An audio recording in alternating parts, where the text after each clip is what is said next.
So welcome back to our channel. So നമുക്കിനി DBMS module 1 ബാക്കിയുള്ള ടോപ്പിക്കാണ്, ഇമ്പോർട്ടൻറ്റ് ടോപ്പിക്കാണ് 3 schema architecture. So എന്താണ് 3 schema architecture നോക്കാം. ഈ 3 schema architecture നോക്കുന്നതിന് മുമ്പ് എന്താണ് ഒരു സ്കീമ നമുക്ക് നോക്കാം. So what is a schema? Schema എന്ന് പറഞ്ഞാൽ നമ്മൾ കേട്ടിട്ടുണ്ടല്ലേ, what is a schema? Schema എന്താണെന്ന് നമുക്ക് നോക്കാം. Schemas, instances and database state. ഇവിടെ 3 ടോപ്പിക് നമ്മൾ കൊടുത്തിട്ടുണ്ട്. Schemas, instances and database. Okay. The description of a database is called database schema. ഒരു ഡേറ്റാബേസിന്റെ ഡിസ്ക്രിപ്ഷനെ നമ്മൾ എന്ത് പറയും? ഡേറ്റാബേസ് സ്കീമ നമുക്ക് പറയാം. It is called the database schema. Okay. ഒരു description of a database is called the database schema. ഒരു ഡേറ്റാബേസിന്റെ ഡിസ്ക്രിപ്ഷനെ നമുക്ക് എന്ത് പറയാം? ഡേറ്റാബേസ് സ്കീമ എന്ന് പറയാം. Which is specified during the database design and is not expected to change frequently. A displayed schema is called a schema diagram. Display ചെയ്യുന്ന diagram നമുക്ക് നമ്മൾ ഡേറ്റാബേസിനെ describe ചെയ്താൽ അതെന്താ? ഡേറ്റാബേസ് സ്കീമയാവും. ഓക്കെ, ഇപ്പം നമ്മളൊരു ഡിസ്പ്ലേ ചെയ്യുന്ന സ്കീമയാണ് എന്ത് പറയും? സ്കീമ ഡയഗ്രാം എന്ന് പറയും. വി കോൾ ഈച്ച് ഒബ്ജക്റ്റിനെ സ്കീമ കൺസ്ട്രക്ട്. സ്കീമയിലുള്ള ഈച്ച് ഒബ്ജക്റ്റിനെ നമ്മൾ എന്ത് പറയും? സ്കീമ കൺസ്ട്രക്ട് എന്ന് പറയും.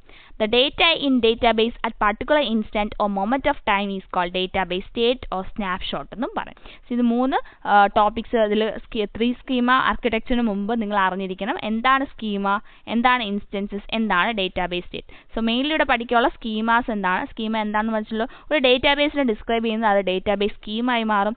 ആ സ്കീമ തന്നെ നമുക്കൊരു ഡയഗ്രാമായിട്ട് റിപ്രസെൻറ്റ് ചെയ്യുന്ന സ്കീമ ഡയഗ്രാം എന്ന് നമ്മൾ പറയും. ഇത് നമുക്ക് ഡയറക്റ്റ് ആയിട്ട് നോക്കാം എന്താണ് ഒരു ഇതെന്ന്. 3 schema architecture എന്താണെന്ന് നമുക്ക് നോക്കാം. സോ 3 schema architecture എന്ന് പറയുമ്പോൾ നമുക്ക് അറിയുന്നത് 3 schema അതിലെന്ത് നമുക്ക് വാക്കുന്നത് 3. അപ്പം 3 ലെവൽസ് കാണും ഇല്ലേ? 3 ടൈപ്പ് ഓഫ് ഡിസ്ക്രൈബ് ആയിരിക്കും. ഒരു ഡേറ്റാബേസിന് 3 ടൈപ്സ് ഓഫ് ഡിസ്ക്രിപ്റ്റീവ് ആയിട്ടുള്ള കോൺസെപ്റ്റ്സ് ആയിരിക്കും ഈ 3 schema ആർക്കിടെക്ചറിലൂടെ കാണിക്കുക. സോ മെയിനായിട്ട് നമ്മൾ നോക്കിയേ, നമ്മളിവിടെ പഠിച്ചു ഇന്റേണൽ ലെവൽ. ഇവിടെ 3 ലെവൽസ് ഉണ്ട് മൊത്തത്തിൽ. Internal level, conceptual level and external level. So 3 levels ഇവിടെ കൊടുത്തിട്ടുണ്ട്. ഈ 3 ലെവൽസ് തന്നെയാണ് ഈ 3 സ്കീമ എന്ന് ഇവിടെ കൊണ്ട് ഉദ്ദേശിക്കുന്നത്. ഫസ്റ്റ് നമുക്ക് നോക്കാം ഇന്റേണൽ ലെവൽ. ഇന്റേണൽ ലെവൽ എന്നാണ് ഇവിടെ ഉദ്ദേശിക്കുന്നത്. ഡേറ്റാബേസ് സ്റ്റോർ ചെയ്യുന്നത് എവിടെയായിരിക്കും? ഇന്റേണൽ സ്കീമയിലായിരിക്കും ഡേറ്റാബേസ് മെയിൻലി സ്റ്റോർ ചെയ്യുന്നത്. ഓക്കെ, ഡേറ്റാബേസ് സ്റ്റോർ ചെയ്യുന്നത് ഇന്റേണൽ ലെവലായിരിക്കും. ഈ കോൺസെപ്ഷൻ ലെവൽ ഉദ്ദേശിക്കുന്നുണ്ട് കോൺസെപ്റ്റ്സ് സ്റ്റോർ ചെയ്യുന്നതായിരിക്കും കോൺസെപ്ഷണൽ സ്കീമ. നമ്മൾ കോൺസെപ്ഷണൽ പറഞ്ഞായിരുന്നു, ഇവിടെ പറഞ്ഞായിരുന്നു high level or concept data model പറഞ്ഞു. അതിൽ നമ്മൾ കോൺസെപ്ഷണൽ പറഞ്ഞില്ലേ. കോൺസെപ്ഷണൽ സ്കീമ അതേപോലെയാണ്, യൂസേഴ്സിന് ആക്സസ് ചെയ്യാൻ പറ്റുന്ന ഒന്നാണ്. ഈ എക്സ്റ്റേണൽ ലെവലിലാണ് പറയുന്നത് എക്സ്റ്റേണൽ വ്യൂസ് കാണും. അതായത് എൻഡ് യൂസേഴ്സ് ഏത് ലെവലിലായിരിക്കും? എക്സ്റ്റേണൽ ലെവലിൽ. കോൺസെപ്ഷൽ ലെവലിൽ നമ്മളെ ഡേറ്റാസ് ആയിരിക്കും മെയിൻലി കാണുക. ഇന്റേണൽ ലെവലിൽ ഡേറ്റാബേസിൽ സ്റ്റോർ ചെയ്യുന്നതായിരിക്കും. സോ എക്സ്റ്റേണൽ ലെവലിൽ നടക്കുന്നത് എൻഡ് യൂസേഴ്സ് ആയിരിക്കും എക്സ്റ്റേണൽ ലെവലിൽ. അതേപോലെ കോൺസെപ്ഷൽ, ഈ ആരോ മാർക്സ് റിപ്രസെന്റ് ചെയ്യുന്നത് എക്സ്റ്റേണലും കോൺസെപ്ഷനും തമ്മിലുള്ള മാപ്പിംഗ് ആണ്. ഇവിടെ നടക്കുന്ന കോൺസെപ്ഷനും ഇന്റേണലും തമ്മിലുള്ള മാപ്പിംഗ്. ഈ 2 മാപ്പിങ്ങും ഇതിൽ ഉൾപ്പെടുന്നതാണ്. സോ ഇതിൽ മാപ്പിംഗ് എന്താണെന്നും കൂടി പഠിക്കേണ്ടിയിരിക്കുന്നു. സോ 3 schema ആർക്കിടെക്ചർ, ഇതാണ് ഒരു ആർക്കിടെക്ചർ. 3 schema ആർക്കിടെക്ചർ എന്താണെന്ന് ചോദിക്കുമ്പോൾ ഈ ഫിഗർ വേണം വരയ്ക്കാൻ. സൈഡിലുള്ള ഈ കാര്യങ്ങൾ എഴുതണം. എവിടെയാണ് എക്സ്റ്റേണൽ ലെവൽ വരുന്നത്, എവിടെയാണ് കോൺസെപ്ഷൻ ലെവൽ, എവിടെയാണ് ഇന്റേണൽ ലെവൽ എന്നൊക്കെ പറഞ്ഞ് കൊടുക്കണം. ഇതാണ് 3 schema architecture of a database management system. Next നമുക്ക് നോക്കാം, ഇതിൻ്റെ ഡീറ്റെയിൽ ആയിട്ട് നോക്കാം. എന്താണ് ഓരോന്നായിട്ട് ഓരോ ലെവൽസ് നോക്കുകയാണ്. എന്താണ് ഇന്റേണൽ ലെവൽ? സോ എന്തായിരിക്കും internal level? Okay, the internal level has a internal schema. Internal level എന്തുണ്ടാവും? ഇന്റേണൽ സ്കീമ ആണ് which describes the physical storage structure of database. അതായത് ഒരു ഡേറ്റാബേസിന്റെ ഫിസിക്കൽ സ്റ്റോറേജ് സ്ട്രക്ചറിനെ ഡിസ്ക്രൈബ് ചെയ്യുന്നത് എവിടെയായിരിക്കും? Internal schema. അതായത് ഇന്റേണൽ ലെവൽ നമ്മൾ നേരത്തെ കണ്ട ഇന്റേണൽ ലെവലായിരിക്കും ഡേറ്റാബേസിന്റെ ഫിസിക്കൽ സ്ട്രക്ചറിനെ ഡിസ്ക്രൈബ് ചെയ്യുന്നത്. ഓക്കെ, അടുത്ത internal schema uses a physical data model and describes the complete details of the data storage and access path. So നമ്മൾ ലോ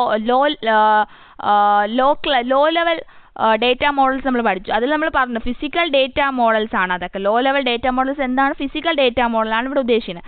അതായത് അവിടെ നമ്മൾ ഡീറ്റെയിൽസ് പറയുന്നത് എന്തായിരിക്കും? ഡേറ്റ സ്റ്റോറേജിനെ പറ്റിയും ആക്സസ് പാത്ത് ഓഫ് എ ഡേറ്റാബേസിനെ പറ്റിയായിരിക്കും. അത് തന്നെയാണ് ഇന്റേണൽ ലെവലിലും പറയുന്നത്. ഇന്റേണൽ ലെവലിലും അവർ ഡിസ്ക്രൈബ് ചെയ്യുന്നത് എന്തായിരിക്കും? ആക്സസ് പാത്തിനെ പറ്റിയും അതുപോലെ ഡേറ്റാബേസ് സ്റ്റോറേജിന്റെ ഡീറ്റെയിൽസിനെ പറ്റിയായിരിക്കും ഡിസ്ക്രൈബ് ചെയ്യുക. സോ ഇതാണ് ഇന്റേണൽ ലെവൽ. ഇന്റേണൽ ലെവൽ മനസ്സിലായിരിക്കുമല്ലോ, physical storage structure of a database management system ആണ് ഇന്റേണൽ ലെവലിൽ ഡിസ്ക്രൈബ് ചെയ്യുന്നത്. Next level conceptual level. Conceptual level mainly എന്തായിരിക്കും? ഡേറ്റാസ് ആയിരിക്കും ഇവിടെ ഉദ്ദേശിക്കുന്നത്. അതായത് describe structure of the whole database. ഇവിടെ ഉദ്ദേശിക്കുന്ന ഡേറ്റാബേസിന്റെ സ്ട്രക്ചർ ആയിരിക്കും. ഡേറ്റാബേസിന്റെ സ്ട്രക്ചർ ഫോർ കമ്മ്യൂണിറ്റി ഓഫ് യൂസേഴ്സിന് ആക്സസ് ചെയ്യാൻ പറ്റുന്നതാണ് ഈ കോൺസെപ്ച്വൽ ലെവൽ. പക്ഷേ ഇതിൽ ഡിസ്ക്രൈബ് ചെയ്യുന്ന സ്ട്രക്ചർ ഓഫ് ദ ഡേറ്റാബേസ് എന്ത് സ്ട്രക്ചറിലാണ് എന്നാണ് അവർ ഉദ്ദേശിക്കുന്നത്. The conceptual schema hides the details of physical. ഇതിലുള്ള പ്രത്യേകം എന്താണ്? നമ്മൾ നേരത്തെ ഇന്റേണൽ ലെവലിൽ വന്നപ്പോൾ അവിടെ ഷോ ചെയ്യുന്ന അല്ലെങ്കിൽ ഡിസ്ക്രൈബ് ചെയ്യുന്നത് ഫിസിക്കൽ സ്റ്റോറേജ് ആണെങ്കിൽ ഇവിടെ ഫിസിക്കൽ സ്റ്റോറേജ് ഹൈഡ് ചെയ്യും. ഇവിടെ കോൺസെപ്ച്വൽ ആയിട്ടുള്ള, അതായത് ഡേറ്റാബേസിന്റെ സ്ട്രക്ചർ മാത്രമേ ഡിസ്ക്രൈബ് ചെയ്തുള്ളൂ, വേറെ ഉള്ള ഒരു ഫിസിക്കൽ ഡേറ്റാസോ ഡീറ്റെയിൽസോ ഒന്നും ഇവിടെ കാണിക്കത്തില്ല. So it hides the physical details of a database and the structures and the concentrates on the describing. And mainly conceptual level എന്തായിരിക്കും കോൺസെൻട്രേറ്റ് ചെയ്യണം? ഇറ്റ് കോൺസെൻട്രേറ്റ്സ് ഓൺ ദ എൻറ്റിറ്റീസിനെ ഡിസ്ക്രൈബ് ചെയ്യുക, ഡേറ്റ ടൈപ്സ്, ഏത് data type ആണ് use ചെയ്യുന്നത് describe ചെയ്യുക, and the relationship between the entities, അതേപോലെ user operations and constraints. ഇതൊക്കെ ആയിരിക്കും മെയിൻലി ഈ കോൺസെപ്ച്വൽ ലെവലിൽ അല്ലെങ്കിൽ കോൺസെപ്ച്വൽ സ്കീമയ്ക്കകത്ത് ഡിസ്ക്രൈബ് ചെയ്യുക. A high-level data model or an implementation data model can be used. So ഈ ലെവലിൽ നമ്മൾ പറഞ്ഞു എന്ത് യൂസ് ചെയ്യാം? നമുക്ക് high level data model use ചെയ്യാം. കാരണം ഹൈ ലെവൽ ഡേറ്റ മോഡലിന്റെ വേറൊരു പേര് തന്നെ എന്താണ്? Conceptual data level. സോ നമുക്കറിയാം കോൺസെപ്ച്വൽ ഡേറ്റ മോഡലാണ് ഇതേപോലെ എൻറ്റിറ്റീസും ഡേറ്റ ടൈപ്സ് ഒക്കെ ഡിസ്ക്രൈബ് ചെയ്യുന്നത്. സോ അപ്പോൾ മുമ്പുള്ള ഇന്റേണൽ ലെവലിൽ നമുക്ക് എന്ത് പറയാം? ലോ ലെവൽ ഡേറ്റ മോഡൽ അവിടെ യൂസ് ചെയ്യാമെന്ന് നമുക്ക് പറയാം. ഓക്കെ, സോ ഇതാണ് conceptual level of database management system. നമുക്ക് നെക്സ്റ്റ് ലെവൽ നോക്കാം. നെക്സ്റ്റ് വന്ന് external or view level. So view level അവിടെ പറയുന്നത്, അവിടെ നമുക്ക് എന്തായിരിക്കും മെയിൻലി കാണിക്കുക? ഡയഗ്രാംസ് അല്ലെങ്കിൽ റിപ്രസെൻറ്റേഷനിലായിരിക്കും അല്ലേ? നമ്മളൊരു ഇത് പഠിച്ചു, ഡേറ്റ മോഡൽ പഠിച്ചു, റിപ്രസെൻറ്റേഷണൽ ഡേറ്റ മോഡൽ പഠിച്ചു, അതായിരിക്കും ഇവിടെ മെയിൻലി കാണിക്കുക. നോക്കാം എന്താണെന്ന്. The external or view level includes A number of external schemas or user views.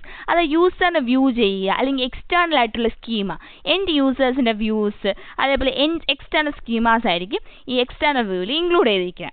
Each external schema describes the part of database that a particular user group is interested in, and it hides the rest of the database from the user group.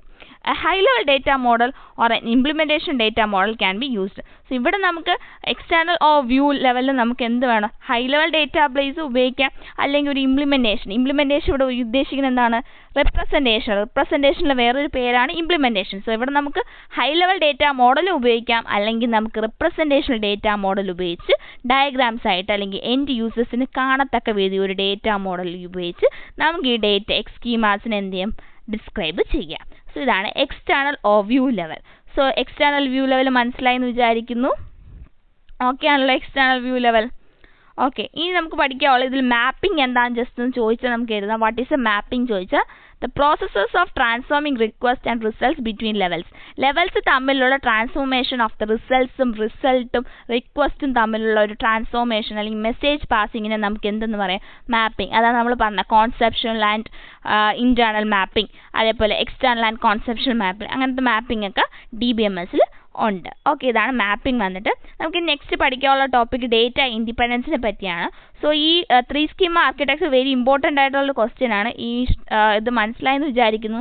3 schema ആർക്കിടെക്ചറിലെ 3 levels describe ചെയ്യാൻ ചോദിക്കും. അതുപോലെ ഈ ഫിഗറും വരച്ച് ആ 3 ലെവൽസും describe ചെയ്യുക. ആ 3 ലെവൽസിൽ ഏതൊക്കെ data models use ചെയ്യാമെന്ന് ഡിസ്ക്രൈബ് ചെയ്ത് എഴുതേണ്ടതാണ്. സോ ഇതാണ് 3 സ്കീമ ആർക്കിടെക്ചർ. സോ ഈ വീഡിയോ നിങ്ങൾക്ക് ഇഷ്ടപ്പെട്ടെങ്കിൽ ലൈക്ക് ചെയ്യുക, ഷെയർ ചെയ്യുക, സബ്സ്ക്രൈബ് ചെയ്യുക. For more videos, stay tuned in this channel.